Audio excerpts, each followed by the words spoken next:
get a your Relief Society's president described of this the kind of wards we want to have, where it's this working together, healing together, seeking Christ together, strengthening one another, bearing one another's burdens. How beautiful. I feel really privileged to be here. So thank you. And this is such an honor to come for Candy. I have loved her, the little interactions that we've had. So grateful that she's in this ward. And I'm hoping tonight it will be a conversation. So I'm going to introduce ideas, and I want you to feel like you can jump in and ask questions at any point. I literally have been talking about healthy sexuality this entire day because the unit that I'm in I teach the Eternal Family class at BYU in the religious education program. So all of the students on campus have to take the Eternal Family class, and that's across CES. And this week is on the law of chastity. Next week is on marital intimacy. And so I've been talking about that throughout my class. And then we had a meeting as faculty to address how do we talk about pornography, just to hear the range of ways that we approach that as faculty. And so that stimulated. So this is really on my mind. And I want it to be a conversation because we're all trying to work on these things together. There's not like experts and non-experts. There are people who have experience in the therapy world that I interact with quite a bit. There are people who are pedagogically like trying to teach ideas, and we are really all in this together. So I hope that we will be able to have that kind of conversation. And so I'm going to start with kind of the framing for how we even approach this with children. So I just had a student come up and say, but what does it mean for how I talk to my children about this? And I'm going to share some things from Shalom Levitt, who's at BYU. She's the one that came and spoke at our event and talked through. It was the first time words and anatomical parts had been used in our stake center from the pulpit. And it was just a very open conversation about how to discuss this with children. I'll be sharing her thoughts, but just to provide a framing. So one of the things that I think we wrestle with is the fact that we are embodied. That means we are in bodies. And so many of my students, that they've grown up with a sense that I'm in a fight with my body, that this is sort of an impure part of me. And even if they know heavenly parents are embodied, but even if we talk about that, it's like, it's just kind of a bad part of me. And it seems to take me down. And so some of this is from the time a child is little, is this deep appreciation for what it means to be in a body, and that God is embodied, that the Lord Jesus Christ gave his life so we could be embodied eternally, that it is not an impediment to our growth and our spirituality. It is fundamental to our spirituality. It's fundamental to our growth and development. And so that love for the body and an appreciation for it, to be comfortable with the fact that I am embodied. I'm going to have, the next part is, we are sensual, we are sexual beings. Every one of us is a walking around embodiment of an act of sexual nature between two people that enabled us to live. And we are an expression of two becoming one in the most remarkable gift God has given, the power that cells can unite, and that a new person can be formed with the image of those two in them. It's so remarkable. And that means we are created to be able to feel and experience pleasure, to desire it, to find joy in it. And we'll also recognize, and we're going to get to that, what that means, that there's going to be a natural protective reality to this sexual nature. And I don't know all the reasons, but I know two things. One is, in and out of the church, young people are afraid to talk about sexual feelings. It's not shamed in the church, and that's why we have a hard time with it. It's just part of being a human being. And I'm not sure if that's because it's so core to our existence so as a child, you might remember the first time you had sexual feelings. I have a memory of seeing something on a screen, and it evoked feelings that I recognized were unique. And I was not going to run and tell my parents about what I had just felt. Wonderful parents, but I was not going to go run and tell them, or a sibling for that matter. And it's because, I think because they feel powerful to us, and they also are core to our being, So sexual abuse, we know 1 in 4, we estimate 25% of my female students would have experienced sexual abuse. Maybe 15 to 20% of my male students would have experienced some form of sexual trauma or abuse. And that would mean, we know sexual abuse is the most disruptive form of interpersonal abuse. It is disruptive to the sense of self. It's disruptive to trust. It's disruptive to development. It's hard. I have 5 siblings who experience sexual abuse. I'm one of 11. Beautiful, remarkable people. And so that journey, right, has been illuminating with what it means to heal. That's just to say it is core to us. And so it's going to have a feeling of protection around it and secrecy and maybe even some innate shame, fear. So our purpose is really to pull it out of the darkness and into the light, where we can treasure the gift that it is to be embodied with all that that means. Okay, so having said that, for children, this process of developing the capacity for reproduction, and you just think, here's our son, he's 11. A girl gave him something. He's a new deacon. Girls gave him something for Valentine's Day. And Peter's going to he's going to maybe have felt a crush already in his life. He's going to start to have some sexual feelings. I remember one time we got lost in a store. I was shopping for clothes and there was a bra section. And I couldn't find him for a minute. And I come find Peter like in the midst of the bras, just like horrified. And he can't get out of the bras. And I could see in his face, he's just a little person. I don't imagine he had sexual feelings per se, but he had some feelings that he was trying to understand. And so there's all these pieces that they're experiencing, some like crushes, sexual, body, these body parts, and nobody is really pulling it together for them. And they don't know how this fits together with anything. And so this process of developing the capacity for reproduction with romance and attraction, it's not easy. There's insecurity and uncertainty. I think my male students, almost all of them feel some fear and shame around their sexuality, almost like they're wondering if they should be ashamed of it. I had a teacher at the University of Virginia who would teach about sex differences between men and women. So this is not a Latter-day Saint student population, but he describes when he would talk about arousal for men and the girls in the class. So this is a smart group of students at the University of Virginia. The girls in the class would be like, ooh, ooh, really? And the boys in the class got smaller and smaller in their seats. Like there's something really sick about me. And I think that my male students don't know how to feel about themselves that way. They don't know how to understand, right, all these feelings. And does it make me bad that I have these feelings? And they're incredibly good people. So that's just to say, there's a lot of feelings, romantic feelings, exciting feelings, and guilt, often shame. So it's no wonder when we sense how powerful human sexuality is, that it's a very powerful way of being in relationship with others, that our natural response is to be like, well, we better shut this down.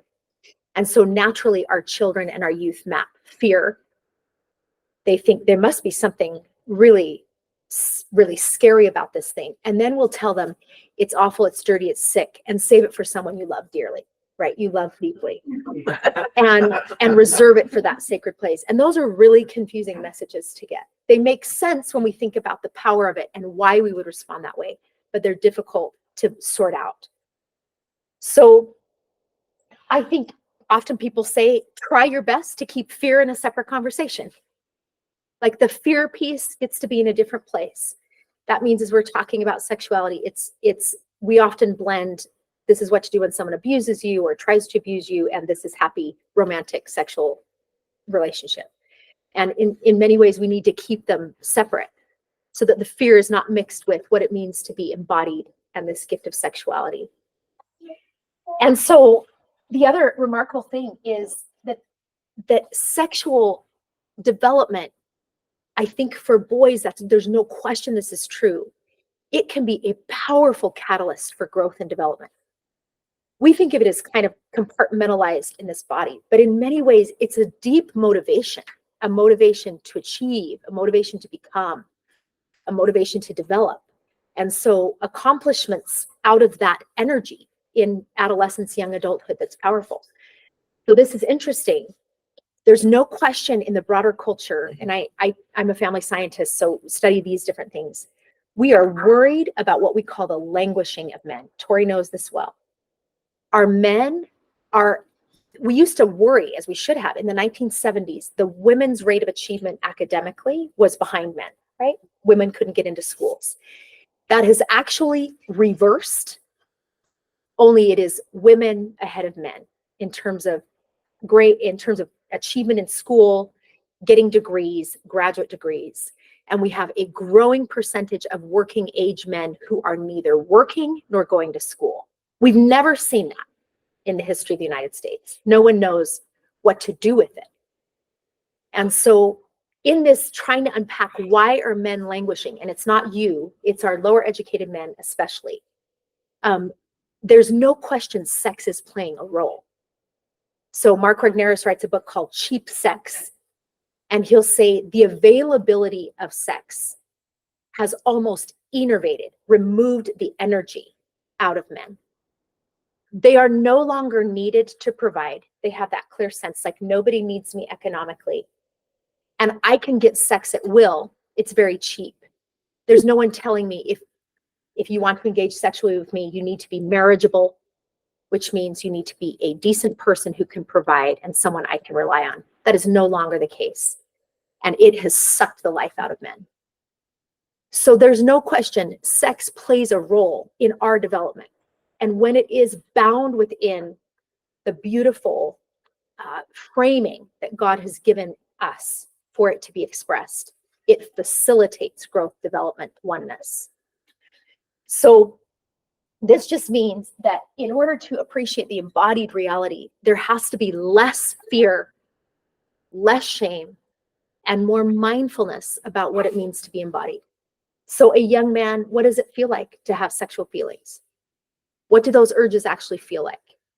And describe it, understand it, not be afraid of it. It's part of being embodied, that gift of being embodied. Any thoughts about that? Questions about that idea? Yeah. I was just thinking of teenagers, youth in the church, whatever, that unless I missed it, the church doesn't really provide curriculum, if you'd call it. You have this for CES. I think that's for college age, right? Yes. But for teenagers, unless it's not in seminary, and parents are kind of left on their own to like, how am I going to do this, figure this out? What are your thoughts on where parents should go to find resources? Talk to my son about this stuff, and I can just come off the top of my head, but there's not like a workbook or that's really interesting. Talk about. It's so sensitive, right, for parents. Yeah. It's like a hard space for the church to go into, because it's like, are you talking to my kids about sex? You imagine, right? And yet there is a vacuum. And so 100% our young people outside of the church, for sure, their education, where do you think they're getting educated from? Pornography. It is the source of education. That's right. Lots of research on that illustrates this is where our young men and young women are getting educated. And so there's a vacuum, and we have to fill it. And you're saying, where do we go to know how, right? Having come from parents who didn't talk to us about it themselves. And so there are a growing number of resources, and I'm happy to pass things on that can be shared in this stake that I think are good. But you're exactly right. We have to find a better way and better resources and help them be better equipped, our children. So along with that, like schools have something, and we're kind of like, oh, do we want my kids to learn about it at school? So I think it would be a very valuable thing for the church to come up with something. Yeah. And to go on with your young adult men. Yeah. So I have a son-in-law. They got married about 2 years ago, and as they were dating, I did watch him go from like they got married in the temple. They were behaved, whatever. But I watched him go from being pretty casual, young adult man, to when he realized that my daughter was done waiting for him to get his act together, that she was going to move on. If he didn't, he's going to lose her. When he realized that he was going to lose her, he's like, I do want her, and I got to get my act together. Yes. And not that he was a stalker guy, but it was nice to see him step up. It's powerful. It's Yeah, a really the powerful motivation part. influence. Yes. I think there's no question about it. And it's been very hard in a structure around broken marriage and broken sex outside of marriage and the economic changes for men who don't feel relied And you upon. came from a broken home. Hard, right? Hard to figure that path out. Okay. Too, it's worth mentioning the Strength for Youth. They made some cool changes, don't you think? Yes. I do. So, Yes, so I if you love those haven't looked at changes. that recently, this last year or two. And Candy, it really thank is you. great. Because it's not that we Yeah. don't have resources. Right. Like For the Strength of Youth lays out really beautiful principles. And it has some behavioral pieces that are very important. There is go to the church website, and it's called Family Conversations Talking About Healthy Sexuality. And there are videos in there. Mhm. I know there are good things. I don't know that anyone feels like we've arrived all the way, Right. but there's really good things. It's a good springboard. Yes. Thank you. So good. Okay. Please. Yeah. So, so I was a bishop, and I had 25 youth come to me over the years. I mean, sexual relations. Yeah. And I would always invite them to share that with their parents because no one would be their bigger champion. Yes. Yes. They went through the process. I think only 1.5 did. Did. Wow. And so whatever we're doing Yeah. as LDS parents and how we're teaching and Yeah. talking to our children about sex, we're not creating an environment that allows our children Yeah. to feel safe, tells them something happens. Yeah. So Thank you. we can think we are, Yeah. but we're not. Yeah. Thank you. It's so interesting, even in our state. So President Rosenbaum would say, as State Relief Study President, he's talking to me about these kind of things. He would say 100% of the young men, and we have a high missionary stake, strong families, we're all right. And he would say 100% have wrestled with at some level pornography. And then he would say, if they connect with their parents, it's almost assured they will get to a better place. Like the connection, if they do not, it's almost assured they will not. So for him, at least with adolescents preparing for missions, that connection was so fundamental. And I think that's right. Your experience is right.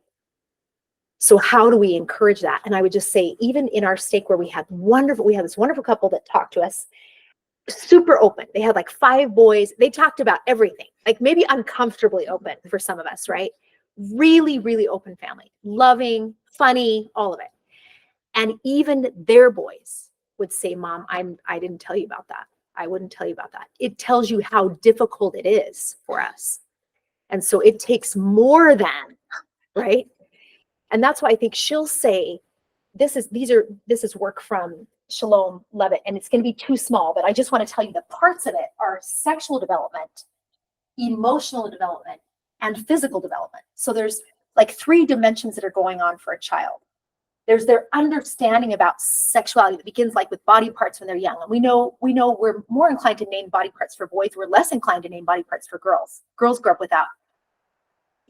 Many women, even in the broader culture, get the sense that it's men that will turn on their sexuality, that will activate their sexuality. And they're not even sure of the parts that they have in their own body. And so we just sort of obscure it. So her job is to manage it for men. That's women kind of grow up with that message. I manage it. They barely have a lid on it. And I got to manage it for them. And then they activate it in me. Hard because it sets us up for difficulty in terms of equal partnership within marriage. So body parts is an important part of sexual development. Emotional development is that like how joyful this body is, how beautiful to have this body. And then the physical part is you are experiencing the gift of strength and growing in this body and the gift that it is to have that. So it's opening up the body from the time you're young in conversations, the experience of it, the feelings of it. The next one is 3 to 7. Talk about thoughts or concerns, sexual or otherwise. And this is the place where you get to say, your body is your own. Your private parts are your own. They are not for another's use. And so at this time in your life, right, establishing that sense of healthy boundary. Emotional is that their thoughts and feelings are important. So what we find out from therapists, right, is they're working with people just to identify and express feelings all the time. And that has to do with so much the susceptibility to addiction, right, is a lack of capacity to identify and talk about emotions and feelings. So that's an important part of that emotional development is feelings. And it's good to have feelings and talking through feelings. And then of course that physical side is, right, how your body works and exploring it. And that this is a gift that way. So you're getting a sense for, right, what it means to be embodied. 9 to 12, this is when they're getting like this sense of mastery about things, like wanting to learn skills. And so that's when you introduce the idea of like, we're practicing with the body. There's a lot to this learning how to be embodied in a way that leads us to love and connection. And so, right, feelings and understanding that is a process of development. So I think the physical side, that's when physical changes are occurring and they're going to need help talking through that. Being aware of the signs of negative body image. It's so amazing how early that's starting now in our young women, negative body image questions when they're young. And so talking through that, children are going to have an interest in the physical processes that are going on in their body. And so talking about that and that their body is preparing to be sexually mature. And it's interesting that the body is developing faster than the emotional capacity. And so recognizing that, and yet they need to be in healthy relationship. They've got to be in tandem. And so recognizing your body's developing, you're still learning how to handle emotions, how to understand and experience emotions. Then teens, and this one just cracks me up. Do you know what she says, how often you should talk to teens about their sexual feelings? Yeah, you're right. It's like, really, she'll say every week, an intentional conversation with them. And I'm like, what teen is going to want to do that, right? No teen. No teen. They're going to run. And yet it's like the intentionality. Shalom would say you are like determined about saying, this is a big thing you're navigating. And you don't have to say a lot, but I want you to know this is open to talk about it with me. I am here. It's too big for you. And I'm here to help you navigate all those questions. And so like requiring, in a sense, some openness around it, conversation about it. I think for our generation, mine, it might be a little awkward, but our children, we were from New York every day, all They're throughout exposed. the day, they're Yes. exposed. Yeah. And so we had a bishop in California who said the world is so loud about sexuality, we have to be too. And so while we might be timid and our kids don't want to hear from us, it's not that they don't hear about it. Yes. They are You know what learning I about mean? it, You you're know, saying. Yes, Yes. they hear about it all day long. Thank you. Yeah. And that's what all of those writing about this would say. Get in there and teach it because it is being taught. And if we want to teach it in a way that will be healthy for them to do that teaching. Please. I just wonder, I mean, my oldest son is 42, my youngest is 21. So Yeah. I've had all these different, Yes. you know, from no social media to social media. Yes, trend changes. But all along the way where I am now is I feel like, and my youngest was so much more open with me because I knew, you know, starting up, and he would show me what would be on his phone or what, you know, what he was seeing. In fact, he had Instagram on my phone because that's the way they talk to each other. Yeah. He wouldn't be totally without it. He would do it on my phone. Yeah.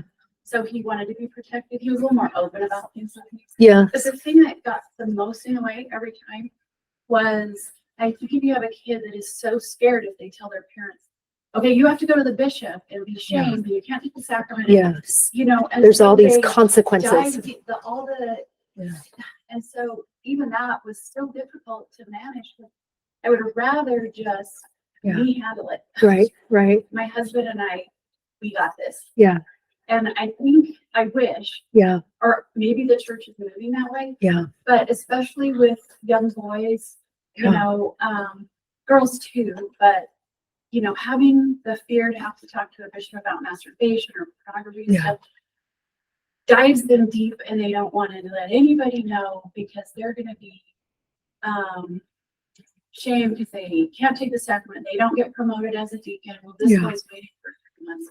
I mean, it's so obvious out there. Yeah. And I don't know. I just think that needs to go away. Yeah. Really, really important questions and thoughts No, that you're asking. But, Yeah. I don't know what we do about it. Yeah. It's interesting.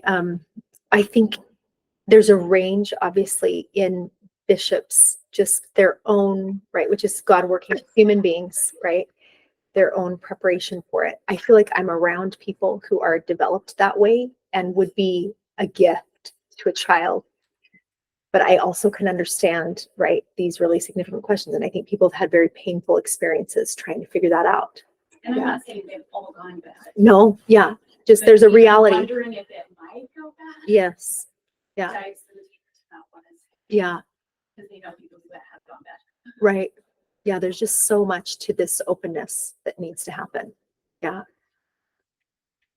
And bishops, right? My wonderful fellow bishops that I work with, they'll say, I've got fatigue, pornography fatigue, masturbation fatigue. And I think they would say they have moved away from focusing on the behaviors. This is people with experience, right? Less focus on behavior, more connection with Jesus Christ, more focus on connection in relationship and with Jesus Christ. And I think that's what their wisdom after years of experience teaches.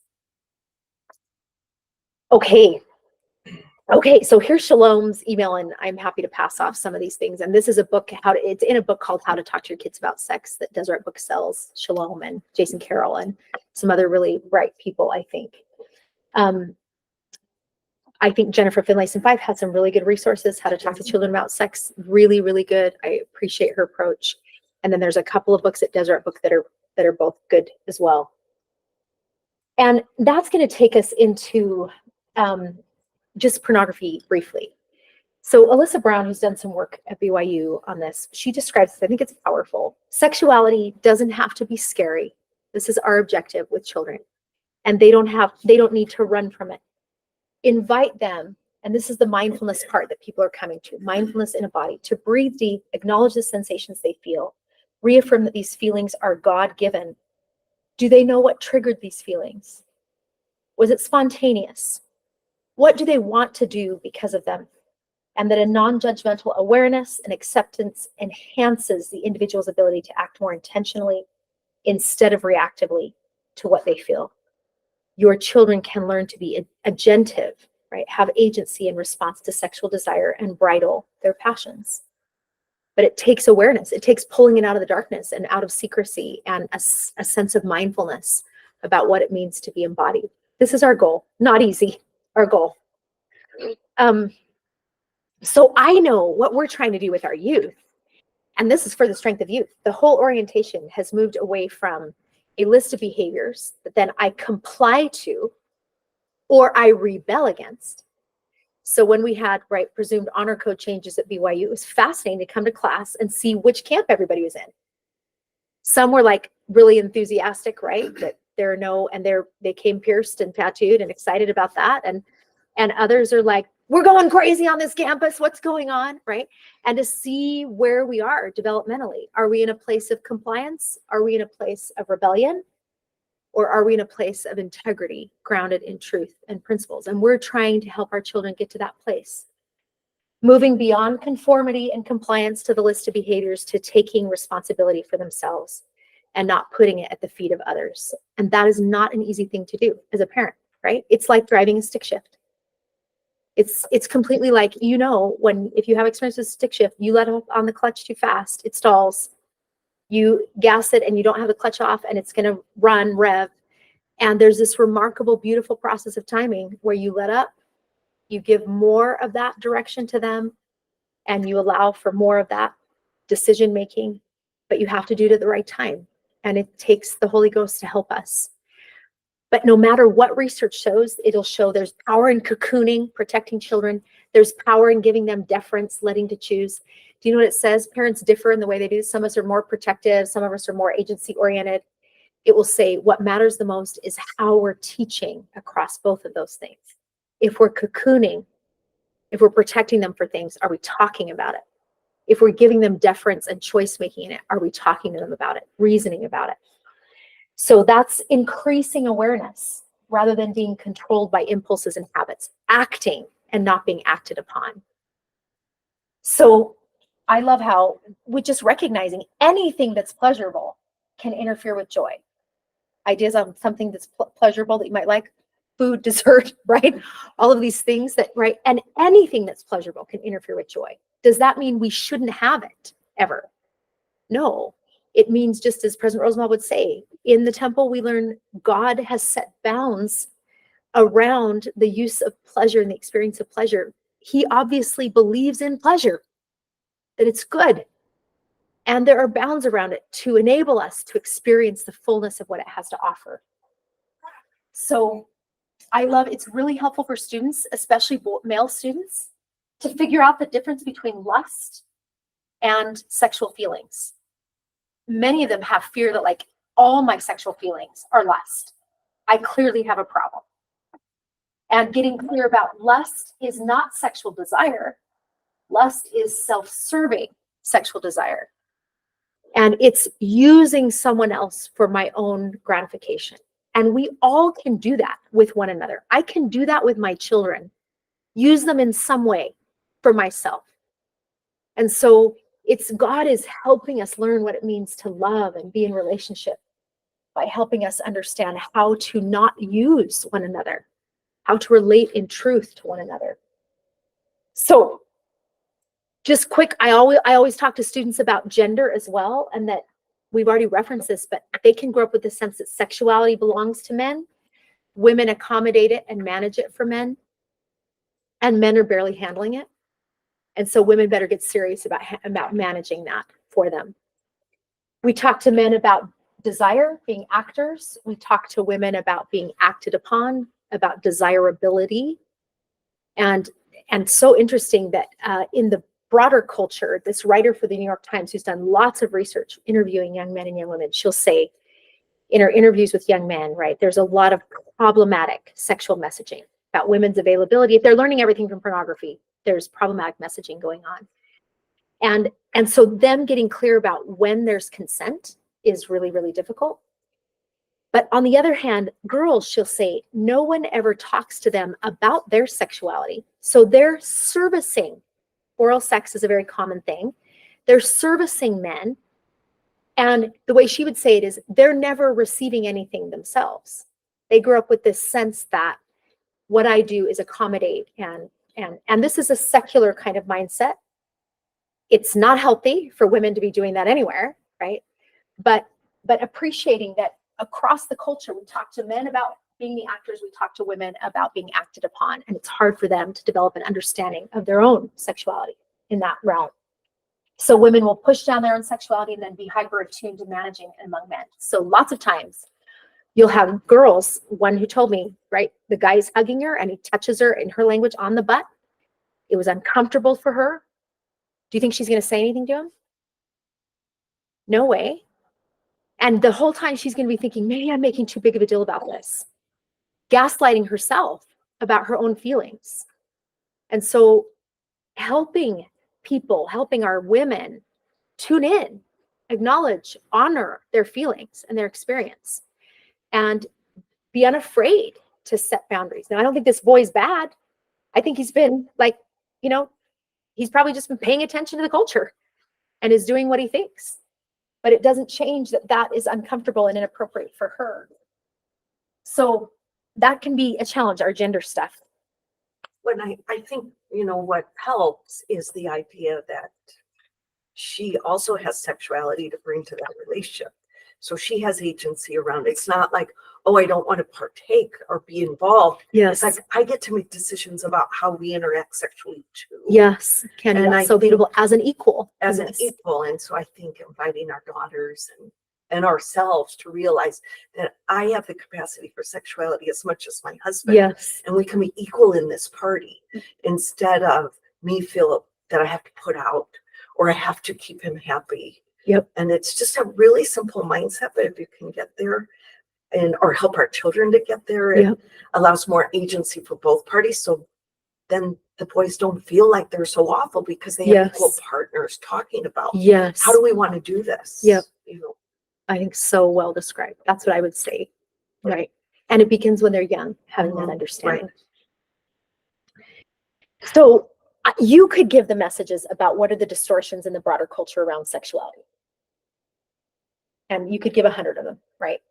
We know, for example, you would have my students at the University of Minnesota when I taught there 50% of them would engage in a sexual relationship within the month of meeting somebody. Strong hookup culture. 25% would wait until 1 to 3 months.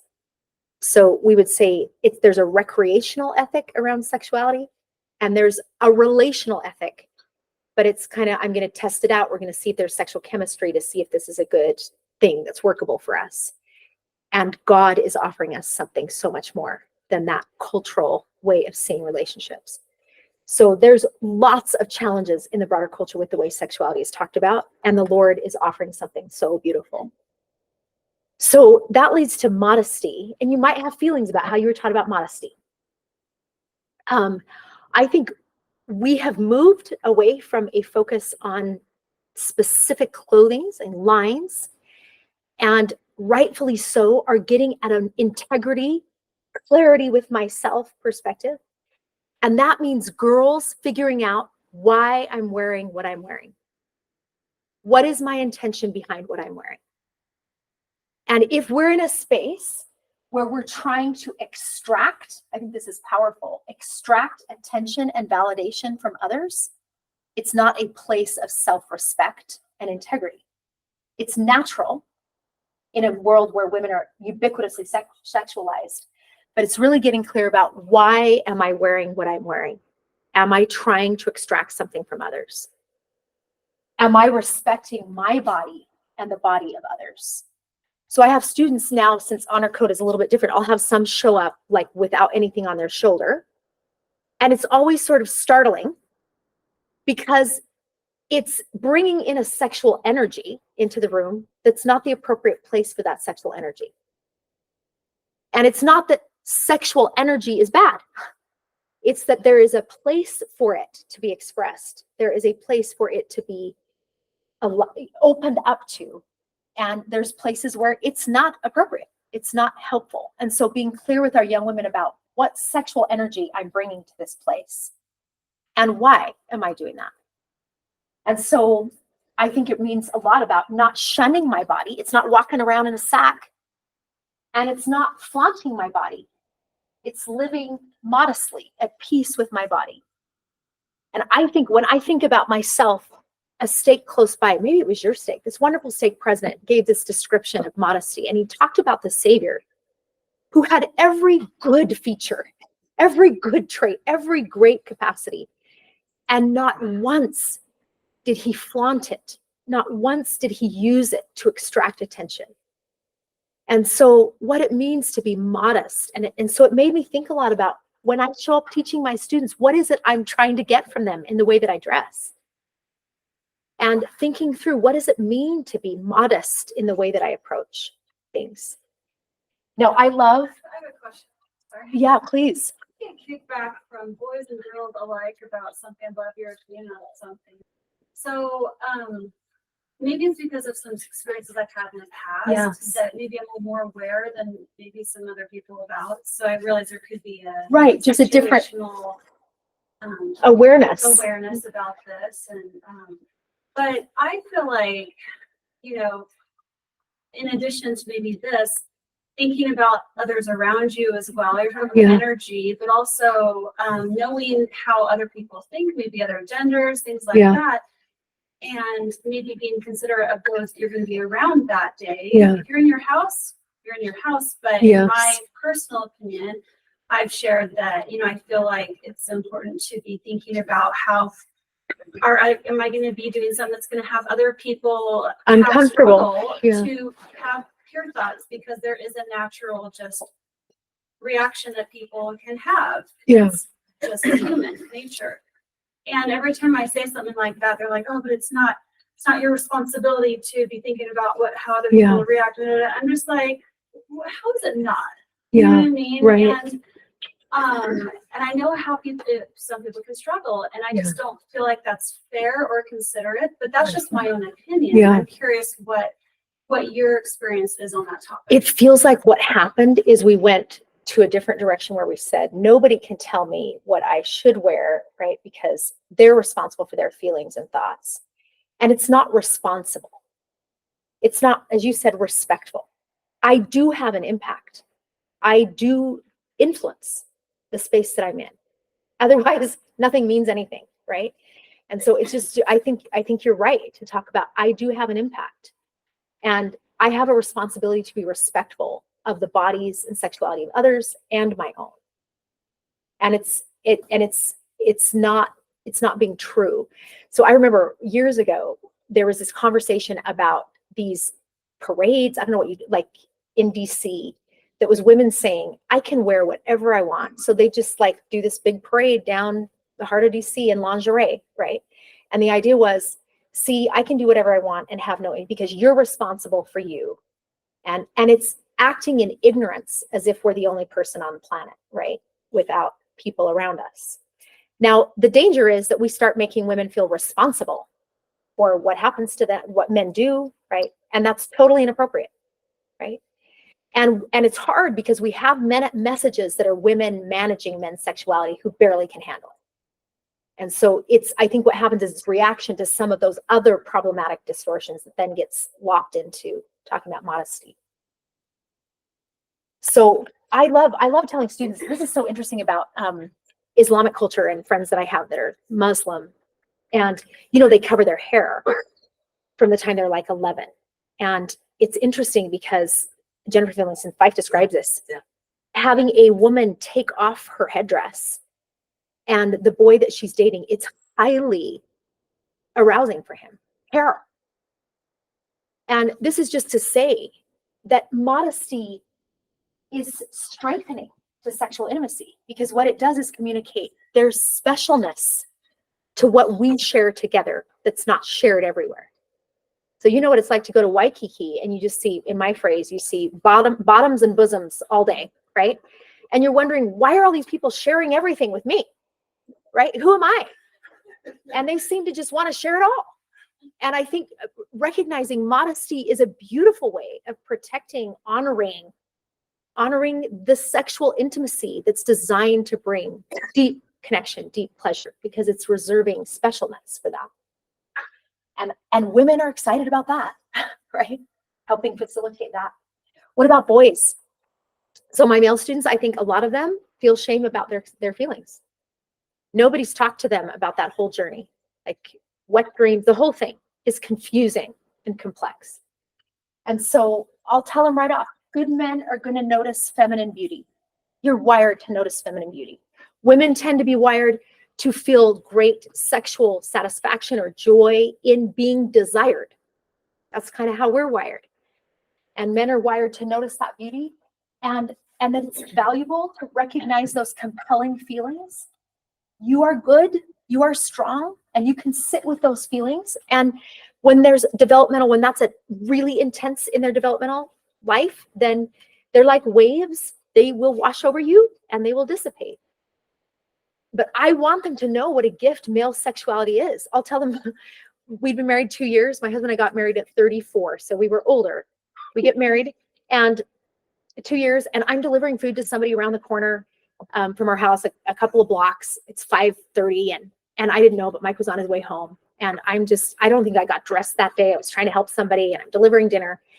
And he gets home just before me. I get home, and we're eating dinner, and I ask him about his day. He's asked me about mine. I told him I took dinner to this family, and all of a sudden he goes, "Oh, good." And I was like, "What do you mean?" And he said, "I was driving home, and I realized he drives by that house that I was dropping food off, and he's driving home, and out of the side of the Subaru, he sees this woman, and he's like super drawn to this woman." And he's like, "Oh my goodness, what is wrong with me?" Right? Like, so he's staying focused, and he says to me, "It was you." Right? And I think there's something so beautiful about male sexuality, and it's generosity. Like that she will be desirable to you in all kinds of forms, and you will find her beautiful and compelling and attractive. That's a beautiful gift. It's also a profound stewardship. And so learning how to be at peace with the power of sexual desire, what it means to be embodied, being at peace with that, learning how to notice attractiveness and respond respectfully. And they learn the difference between when I'm using this person's body and dwelling on it as a way of getting some physical satisfaction for myself, or when I'm honoring her dignity and keeping that at its core. And that they will be guardians of virtue in that process. So I think valuing the gift of male sexuality and the stewardship of it.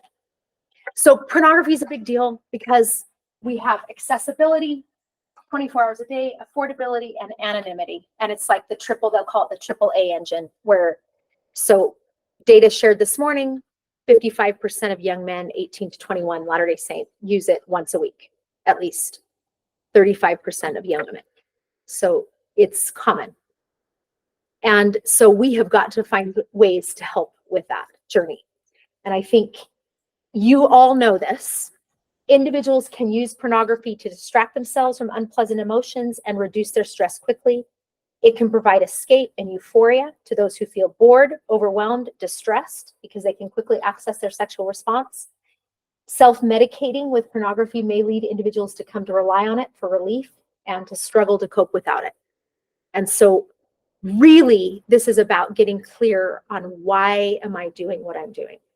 What is pornography use solving or attempting to solve in me? What do I think it's solving in me?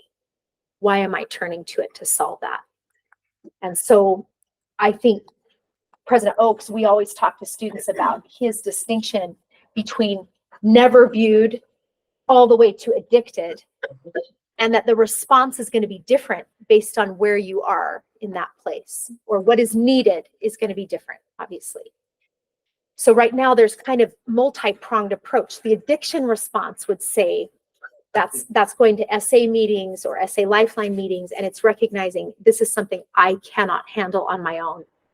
So it's connecting people with accountability partners that can help them with that, be accountable, and working through the addiction to lust as an escape. In other cases, my students maybe just need to have a sense that I'm an agent and I'm allowing this to control my life.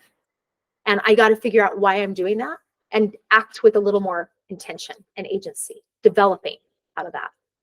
So there's a range of, I think, responses to the issue based on where people are at in that journey.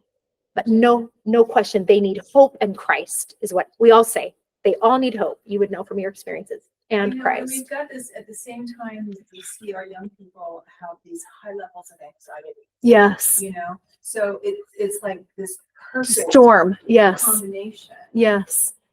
I think that's right. And we know OCD is linked to pornography use. I had a student today. We know ADHD is also, we'll say an ADHD brain is like a Corvette engine with bicycle brakes. And so compelling, like sexual stimuli can be very, very, very compelling. And that's grown, right? Diagnosis of ADHD. So there's certainly a susceptibility that's different, I think, today. Yeah. So this just has to do with those different levels. Is this about curiosity? Is it about seeking a thrill? Or is it about escaping? What is the dependency here? What is going on in that?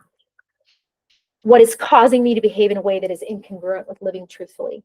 And that's going to be meaningful work to get to the root. Like, what is it that's causing me to go here? You know what I feel bad about, and Jennifer talks about she climbed this bookshelf. She's the naked communist. She says she's looking up there to get the naked communist. When she was a child, and a curiosity. Yeah, I remember having curiosity, and I think, and I was raised in a home that was okay. Like I was developing. I didn't think there was anything wrong with being curious. No shame around that. Yeah. But what I feel is unfortunate is there's more and more people. They're curious, which is healthy and good. Yeah. And then they have the opportunity to be, find at 10 years old. Yes. Full on explicit sex. Yes. And I mean, in a video they're form. not even capable. Like, who is capable of watching that at 10 years old? It was easy for me. I maybe was babysitting and the babysitter had a Playboy, and I'm curious. I thought that was natural, and it allowed me to integrate my sexuality without being bombarded with something far more complex. I just wonder, how can we integrate? How can our children integrate sexuality if they're being exposed to these explicit, levels? I mean, even as adults, so we hard. may have a hard time consuming that. Right. I think it's really hard. And that's why I think control around phones, like figure out a way for them to be able to use phones. But it is, and she'll say this powerfully, we are ironically super careful about play dates and where children go physically, like keep them home in safe space. We drive them to the place. We used to ride our bikes to the place. And then we let them online to a veritable jungle of dinosaurs, dangerous consuming, and we have no idea what's in that world. So it's very paradoxical that we're super protective physically, but giving them access to material that's a whole other world that we literally have no idea what the dangers and risks are. So it's a difficult wrestle, but we do have to protect them. And I think the point, and I kind of lost it, was I just think it's helpful to say your curiosity is good. There's nothing wrong with it. It's right. Wrong. Yeah. You're like, this is good. Yes. I'm sorry you have access to things that may make you feel like it's not good. Yes. But it is. So be curious. Think about your Yes. sexuality. Because I think sometimes, like, depending on the environment, you could think it was wrong that you want to climb the bookshelf to see what that magazine Yes. is. You could feel ashamed of You that. could be, Yeah. but so I do think having conversations like sex is good. Yes. Your curiosity is healthy. I'm so glad you're curious. Yes. I'm so glad you're developing. And I'm here's sorry the world is offering some things that are going to sabotage right. this goodness. Right. Yeah, it's real. Yeah. Right? Yeah. Well, I think that whole quest about figuring out, and it really is, I think, grounded in moving from shame to brain about it. Oh, please. Yeah. So I'm curious, along with, the kids being curious and trying to encourage that, like, what age is too young, do you think, to really tell them, when they're asking about relationships and sex and things like that, to really tell them, okay, what does happen when you have sex, apart from, like when I was young, I think, I want to say like 5th or 6th grade, Right. we got the book and, Went through it together. had the whole, information about what happens when you have sex and things like that. Yeah. But now I don't even think Utah, I don't even know if they have sex ed anymore. My kids are only 5th grade level. Yeah. So I don't know if in middle school, anyone has middle school kids. If they have sex ed. There is sex ed. I think it's okay. an abstinence orientation. Yeah. Okay. But you're right that they're going to be, So- you're just saying they're exposed Because- early. Yeah, because it's hard. Like if you feel like, oh, you're too young to know, but then, Yeah. if you don't give them the information, Right. then they're going to ask their friends at school, or Yeah. they're going to ask other people who may not be telling them things, conversations you necessarily don't want them to have Right. without you. So, like, how do you address So that? I think in that? Shalom is like, will you do it earlier? Right? She would say, we do it earlier than we did in the past because of that concern. I think it's heavy for children, some of them, to take that. So I know people will say everybody should know by age 8. She probably would say that. I probably disagree and say, I don't know if this child, if that's the right age, and it may be earlier for another child. And so for me, it's a sensitivity to what are they able to manage in that, because it's heavy information. For me, it was absolutely horrifying and disgusting. I'm like, that's the most disgusting thing I can imagine. Are you kidding me? Right? People do this. And so it would have been very troubling to hear that as a little child. And so I think there's this need to be preemptive, right? We can be preemptive, but I also think sensitive about what their capacity is. And that's not easy. Right. And I'm sure there's a whole spiritual aspect, great Heavenly Father to know, Yeah. what And we that we'll should be make telling them. mistakes, probably. But I think that's the real hard part, is knowing if you don't tell them, they're going to ask their friends, or they're going to ask maybe older kids at school or whatever. So I think one thing that's helpful is to recognize when they're hearing about it from you, it's not the same as when they're hearing it somewhere else. And so you're giving a different feeling and framing and beauty around it than they're going to hear. And they will recognize the difference, even if you're not the first one to tell them things. Right. So Can you address number 4? yes. Frame that, please. Yes. Okay. So I think what happens with my students, right, or bishops, like there can be this goal of like, this is about behavior, abstain. They white knuckle it for the 3 months to get to the temple and be sealed. And they've been told it's all going to be taken care of because you've got sexual access now. And so you're not going to have this struggle. 6 months later, they're suffering and their spouse is now in deep pain about this. And so I think it's an approach that's not about the behavior only, It's about healing, is what Ty would tell me. This is a healing. It's healing in my relationship to my sexuality. It's healing in my relationship that has the things that have predisposed me to pursue this as a way of dealing with my life. And it's coming to health around that. So it's not giving permission. It's not giving permission. That's right. And it's approaching it in healing. This is not. So this is really interesting. President Ballard, 2017, came to BYU. He was a Q&A. He called it questions and answers. The question was, should a girl date a guy who's wrestling with pornography? Do you think many of my students have that question? Almost all of them, right? And his response was, the question is, where is their heart around this? What is going on in their heart around this behavior? And is this an approach to addressing it? Or is it just hiding it? Now, if you're in the compulsive using it all the time and it's an addiction, it's not a healthy time to get married. His second thing was, the second question is, how are they drawing on the power of the Lord Jesus Christ to become a saint through his atonement? And so it changes it from a behavioral orientation to a spiritual orientation. And of course, that follows in behavior. The problem is when we flip it, then it can be unhealthy, kind of hyperfixating on the behavior and doesn't really address the root issue that's feeding it, that will persist. So I think that's what we mean by the behavior orientation. Just what we were talking about, just in case anybody has not talked to kids earlier, I have experience with that. I remember, not saying this is the right thing for everybody, but I remember reading this years ago about, and somebody had said, start at age 8, and I'm thinking, wow, I think I was 12. I mean, that seems really young to me. And I can just say from personal experience, I waited longer on one of my children, and it actually was harder. And I think that at the age of 8 actually was a great time. Recommended time. And depending on and you were talking about and for me, I just chose a PBS or something that was purely magnification and all but it was real life type of, realization things. And it was it was just very matter of fact. And it went over very well. Was it a chummy conversation? No. Yeah. But was it and I waited till they were the only one home. Everybody else was off doing their own thing. So it was very relaxed. And hey, I want to show you this. And it's time to talk to you about this. And just very lighthearted.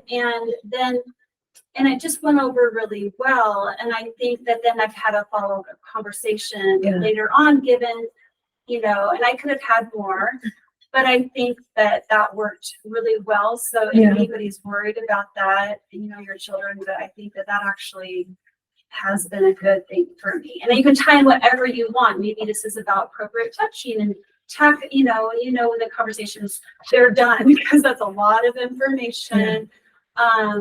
But just a thought. Yeah, thank you. That's helpful. Yeah. Just curious. This is such a topic. I don't mean growing up. I would never want to talk to my folks about this. Yeah.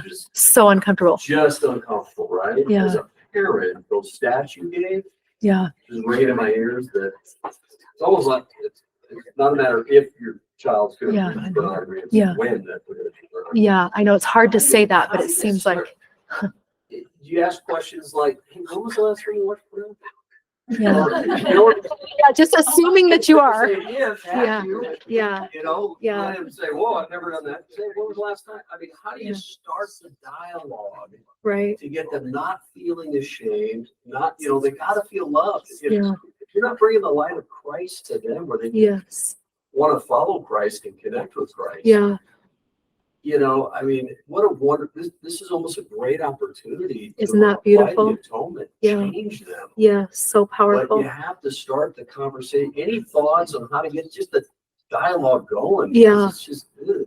Yeah. No, As parents, So I was just going to say one thing, and I'm sure the rest of you have advice, but I think it's helpful for them to know what is pornography? It's imagery intentionally to elicit sexual response. So if you feel a sexual response, you're a living, breathing person, right? Congratulations, you're alive.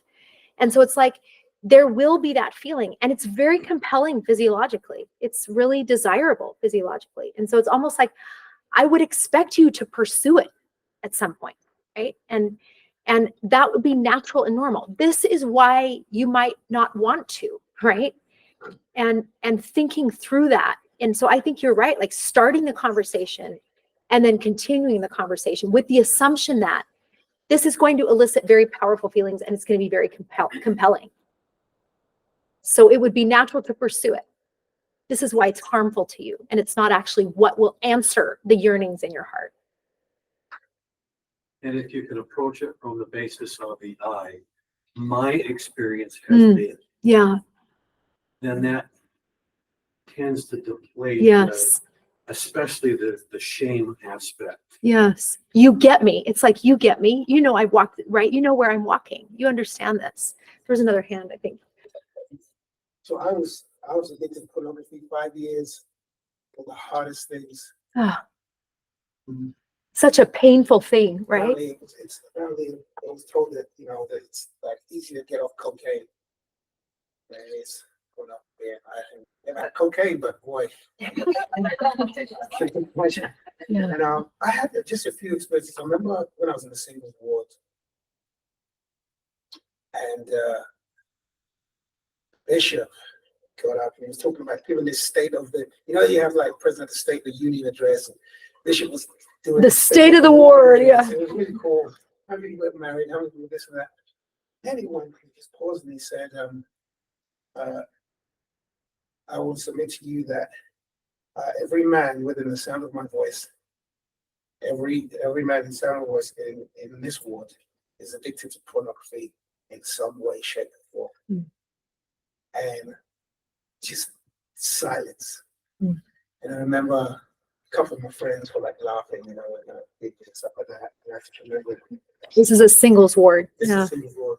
And I remember, you know, a couple of us, and he was laughing, and I was laughing, and all of a sudden I came to this realization because I was wrestling. One of the ones he was talking about, right? Yeah. And then I remember saying, "You think he's lying?" I said, "Do you remember those two girls that we were watching? Like we have the big gym, you know, it's like the big super ward, right? And you got the gym, and then there's tons of it, and then you have all different wards. And so you had, I remember there was these two girls. They walked from one end to the other door, you know, and all the guys were just like this." And I remember thinking, what was the first two things you were looking at? And then they got it, you know, because we were wired that way. And I just remember that I asked a friend, one of my healing, the way that I healed was the Book of Mormon. I tell everyone this now. And it was just, I'm talking when I had to read it in a way that when I just needed to breathe. And that's when I felt the strongest, most powerful, toning, feeling of the Savior, just bringing this light over me. But I remember I was talking to a friend of mine who was also addicted, and he's not anymore. And he said, you know, something that happened to me, something that made it easier for me, and I recognized that was my step. He said, go into that 4. Yeah. The end point is not abstaining from pornography, and I understand what that means. It was like we were saying, look, did it? You fell again. Yeah. Okay, Tuesday night, oh God, you slipped again. Yeah. And you talk to the bishop. Friday night, oh crap, you slipped again. And now the guilt and the shame is getting worse and worse. And where's the guilt come from? Where's shame come from? Yeah, the adversary. Yeah. So we had this thing where we decided, you know what? We're going to slip, but we're not going to feel shame. We're not going to do that. Yeah. And then what happened is that there was a more powerful effect of the Spirit connected with us because we were choosing not to follow Satan's response to it. Yeah. We still slipped. Yeah. Still kept falling, but refused to feel guilty and kept praying and kept asking, but refused to feel guilty. And all of a sudden, it gets to the point where you're finding more strength. Yeah. That is and so then powerful. The Book of Mormon. I'm telling you, the Book of Mormon, man, Yeah. it's the greatest healer because literally we're talking to Jesus when we're reading it. Yeah. We're with Jesus. And I can tell you so many times when, you know, even still now, you know, and when just like I've had just those moments of just like, oh my gosh, going back to, and then I just go back, go back to it. And I think of that scripture where it talks about pray always. Yeah. That you might come off conquering. Yeah. So it's like, when is it when you shouldn't pray? And that's the thing with me now, because when we're on a mission, guess what? We pray all the time. Like, it's not that hard. Yeah. But we have a lot of distractions, and that's, but my greatest testimony on getting over, pornography is first getting rid of the guilt and the shame in yourself. Yeah. And what I love, what's written, sometimes, the darkest caves, and the things that you hide sometimes becomes the thing that becomes a prayer, answer to somebody else's prayer. And I'm realizing that now. So I talk about it a lot. I ain't embarrassed about it. I ain't ashamed. I'll talk to anyone. I'll talk to anywhere. I don't care. I'll lose my job. I've lost my job like a couple of times when someone saw it that I mentioned that online. I don't care anymore because people need that help. Yeah. That's and so powerful. I'm trying to use that as my strength, now. Yeah. But definitely it's that atonement. The Book of Mormon, reading that every single day without fail is one of the greatest healing. Balm of Gilead when it comes to pornography. Thank you. That's a beautiful testimony. As you were talking, I was remembering that President Rosenthal would say to me when I would talk to him about how to help this sister, he'd say, I'm not so worried about the act, whatever it was. His biggest thing was, what is the response after? Is it that was so instructive to hear you witness at that, right? It's that shame and guilt that traps us in a place where we can't have power. And so there's so many ways, I think therapists and others that the stake presidents that I work with would say, I have a therapist that works with them on the behavior, and I work with them on this connection to the divine, connection to God, connection to Christ, his love for them. And so that two-pronged approach, but it's this focus becomes, how do I connect with my Redeemer and know his love? Can I say one more thing? Please. The other thing is that if you read what Ms. Nelson said about, joy doesn't come from the circumstances. Yes. So we can have the worst experiences ever. Joy comes from the focus. So I realized, I'm still focusing on it. Yeah. I keep focusing every single day. And I'm focusing on, crap, it's going to happen again. Yeah. I'm even preempting it. Yes. And so the thing is like, what is it? It's the focus of our lives where we get to joy. So when you focus back to the Savior, yes. And you've got to do it more than you've ever done before. Yes. You have to step up. Because it's just like with anything that is addicting. Yeah. You try it again, you want more of it. You try it again, you want more of it. You try it again, and the type of pornography that you had before a month ago is not enough. Yeah. It doesn't fulfill you, so now you've got to go even more crazy. Yeah. Switch that and do the same thing with the Savior. So beautiful. This former addict in our ward, he'll say, as he has these urges, he'll say, it's another invitation to connect with the Lord. It is another invitation. He's inviting me to come to him. Well, I am so grateful that I got to be with you. And there's so much more. And I know this is the beginning. You're going to have lots of other people come talk. We could talk about marriage, what happens within marriage, and women and men in that dynamic, our differences that then produce the opportunity for connection. It's an opportunity for deeper connection, but we are designed differently.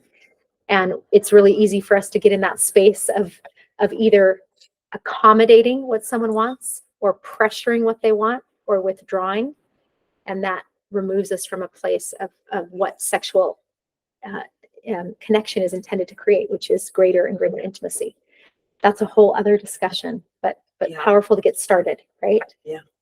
Thank you. We're ready Wonderful. for it. Yeah, we are. I think you are ready all night, right?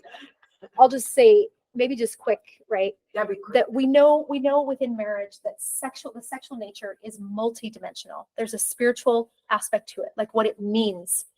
There was a relational aspect to it, our closeness together, the friendship that grounds intimacy. So we always tell students the base of any relationship is friendship.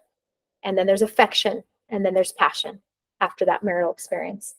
And John Gottman, he'd say the core of a marriage is friendship. So that relational part. And then there's the emotional part, which is that the security that one has in themselves and that I self-validate as opposed to use sex to validate myself. And then the physical dimension, of course, those parts of us that are designed differently as men and women. And what does that mean for the arousal process? And what makes it relational? when you have men arousing at a different time than women typically. And so how do we create a relational dynamic? Well, the goal can't be just an orgasm for the man, right? And what does it mean to be relational in this is an experience together of facilitating connection. That even the orgasm isn't the goal, but connection. So that spiritual dimension, right? Just what sexual intimacy means and its doctrinal foundation is so beautiful. Soul symbol sacrament is the way Elder Holland talks about it, as you're aware of. What it means to deeply witness and be deeply witnessed by another person is such a gift. That's what sexuality means. It's to be deeply witnessed and to witness another. The emotional side, and I'll just tell them this whole process of intimacy is not a light thing. It's a big deal. To open oneself up to another, to be willing to see and know. And that means we have to belong to the self and belong to the other. That this is this self-other dynamic that happens in close relationships. So I think we're in this space of choosing in intimacy a willingness to know and be known in our vulnerability, risking invalidation, versus trying to get love, get validation, and controlling the intimacy. And it's going to be based in the truths about intimacy that allow us to experience that. So the getting love is that place of either accommodating someone's sexual desires and developing resentment about it. I'm just got to keep you happy. It's my job to be here and keep you happy. And you give me a life and I do this to keep you happy. But then 3 years or 5 years into it, there's a lot of resentment. And you didn't even give me that great of a life. So the second thing is pressure. The second way we relate. The second way we relate is pressuring others with our sexual desires so that we can manage our anxiety. So we're using that to manage our own anxiety and get validation. And so we feel frustration when they don't kind of accommodate that desire. And then the third way that we respond, and this is just true across relationships, we either accommodate, pressure, or disinvest. You just pull out. Okay, my body's going to be here, but I'm not really here because I can't hold on to myself and I can't be in relationship with you at the same time. So I disinvest and pull out. And these are natural responses, I should say. Like this is the natural ego, just trying to manage self-other. And the Lord is inviting us into deeper intimacy. That's why the celestial sphere is described as a place where we see and know and love and are seen and known and loved. And that's a work to develop that. So I'll just have my students who aren't married, I'll tell them, here's some phrases. Seeking validation for their sex, that happens. Never say no to him. Right? Girls go into marriage with that. So she develops this idea, all he wants is, so I accommodate him to keep him happy and get what I want, which is just stability. And then he's going out with his friends and saying, she's so broken, like she's not sexually mature, and pouting about not getting what he wants. And she's feeling like, I got another person at the end of the day to take care of. And that is not fun for me. As we know, that impedes any sense of sexual desire. So these are realities that happen in relationships that are pressuring us to figure out how to relate to one another from a place of integrity. Yeah, everyone's going to beg you to come back. Maybe we're just getting to the good stuff. Right? We are. Sorry, we're getting to good Right. stuff. I thought I should start with this, but I'm like, they're hungry to teach children, so forgive me. I think it's super helpful to know that anxiety kills desire. So my students who go from like, can't get my hands off you before they're married to then it's then expected desire, like, and they can't figure out what happened. We were so in love, what happened to us? And all that happened is the context in which that sexual reality is being experienced. And it went from being something I can't touch to like, it's expected of me. And so that's going to kill my desire to connect with you. So I think it's just really true that not feeling freedom kills desire. Anxiety kills desire. A sense of it's expected is like, I'm owed this. It's an entitlement that'll kill desire. And at the same time, someone's going to want to hold on to themselves. So they're going to withdraw and try to manipulate in that way so that they have a sense of control and belonging to themselves. So that's why I think she powerfully says deeply regulating oneself is essential. Confronting what I'm doing, confronting in myself how I'm relating to this. Am I showing up honestly? How am I relating in a way that's compromising our ability to be to create intimacy. And students are kind of blown away by this, right? Because they're like, really? Is it that hard? I'm like, you bet it is, because we got to grow up, right? You say that sex in a marriage is different for a man and a woman? Is there like a general, this feeling for the women, feeling for the men, or is it individual? Yeah, it is different. So I'll just say, What would that be? in terms, okay, so for both, and I don't think I have slides here that show like the body itself. Maybe if I get to the physical side really quick. These are common patterns. Here's the patterns, okay? So one common pattern is almost in every couple, there's a lower desire, higher desire spouse. One who kind of naturally thinks about sex and wants to connect that way, and one who doesn't as much. And with that, it tends to be more likely men are higher desire than women. We're wired in a sense, not always. But the other part of that is that there's a flip in the desire for arousal. So arousal will precede interest in sex, more typically for women, where desire for sex will precede arousal for men.